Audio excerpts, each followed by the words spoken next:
সাথী সাথী। হ্যাঁ বড় মা বলেন। এত বেলা হয়ে গেছে, তোর বড় মাকে এখনো খাবারটা দিয়ে আসিস নি? থালকোটা মেজে খাবারটা দিয়ে আসছি বড় মা। সেই সকাল থেকে এখনো থালগুলোই মাজা হয়নি?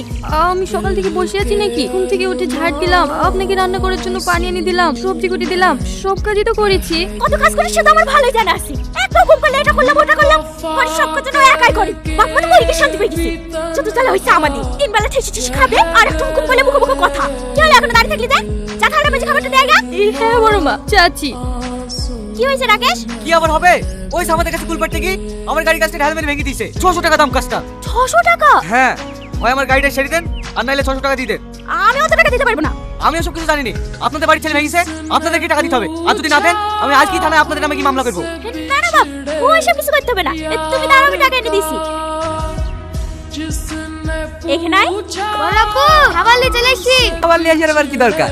একটু পরে তো বাড়ি চলে যাবো। এত বেলা হয়ে গেছে, তুমি না খেয়ে থাকবা, তাই তোমার জন্য বড় মা খাবার পাঠিয়ে দিয়েছে।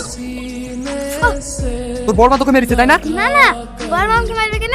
বড় মা তো আমাকে অনেক ভালোবাসে। কত যে ভালোবাসে সে তো আমি নিজের চোখেই দেখতে পাই।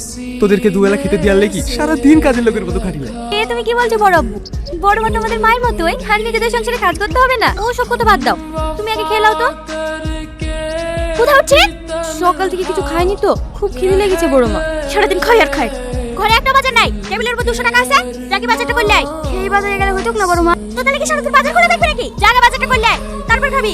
এই মাছটা কত কেজি দাদা? 200 টাকা কেজি, 200 টাকা কেজি। বুবু আমার খুব খিদে লেগেছে, 10 টাকা দাও না। কতটুকু মাছ দেবো তোমাকে? 500 দেন, মাছটা কেটে দেন। 100 টাকা।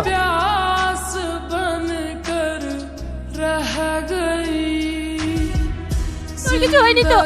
কোথাও লাগেনি তো? ওর কিচ্ছু হয়নি। আপনাকে অনেক অনেক ধন্যবাদ। আপনি যদি আজকে আমার ভাইটাকে না বাঁচাতেন, তাহলে এই পৃথিবীতে আমার আর আপন বলতে কেউ থাকতো না। ধন্যবাদ দেওয়ার কি আছে? এটা তো মানুষের কর্তব্য। চোরাজু। আপনাদের বাড়ি কোথায়? পশ্চিম পাড়ায়। আমিও ওই দিক দিয়ে যাবো। চলুন আপনাদেরকে নামিয়ে দিচ্ছি। আমরা হেঁটে চলে যেতে পারবো। বুবু চলো না আমরা গাড়িতে যাই। আসুন। বুবু গাড়িটা অনেক সুন্দর তাই না? তোমার ভালো লাগছে? অনেক ভালো লাগছে। আমি বড় হয়ে এরকম একটা গাড়ি কিনে বুবু আর আমি সারা গ্রাম ঘুরে বেড়াবো। তোমার আব্বু মাকে নেবা না? আমাদের আব্বু মা কেউ নাই। সরি। তোমরা তাহলে কোথায় থাকো? আব্বু মা মরে যাওয়ার পর থেকে আমরা বড় আব্বার কাছে থাকি। এখানে থামুন।